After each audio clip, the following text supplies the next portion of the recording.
Sementara itu, untuk mengurangi penumpukan sampah, 63 petugas sampah di Dinas Lingkungan Hidup Banyuasin yang tidak masuk database akan dilakukan outsourcing.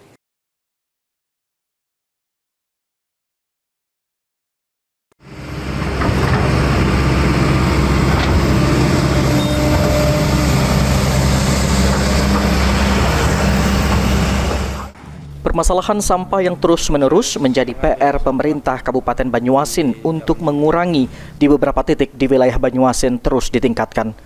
Oleh karenanya, sebanyak 63 petugas sampah di Dinas Lingkungan Hidup Kabupaten Banyuasin yang tidak masuk database akan di-outsourcing. Langkah ini akan dilakukan untuk mengurangi jumlah penumpukan sampah yang ada di beberapa TPS. Bahas tentang penanganan tenaga kerja yang menangani sampah.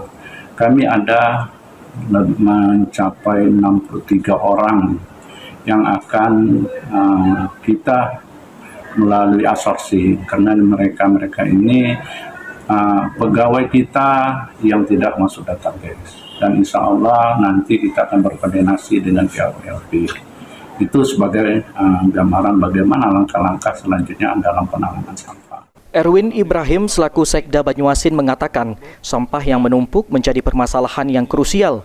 Sebagian pegawai sampah DLH yang tidak masuk database dalam waktu dekat akan dilakukan penerimaan outsourcing.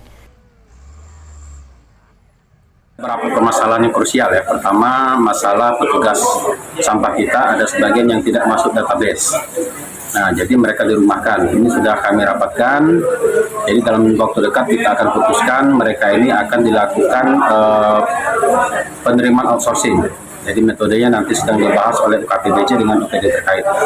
Yang pertama. Yang kedua, mengenai banyak titik-titik sampah yang liar, kita sudah menempatkan petugas.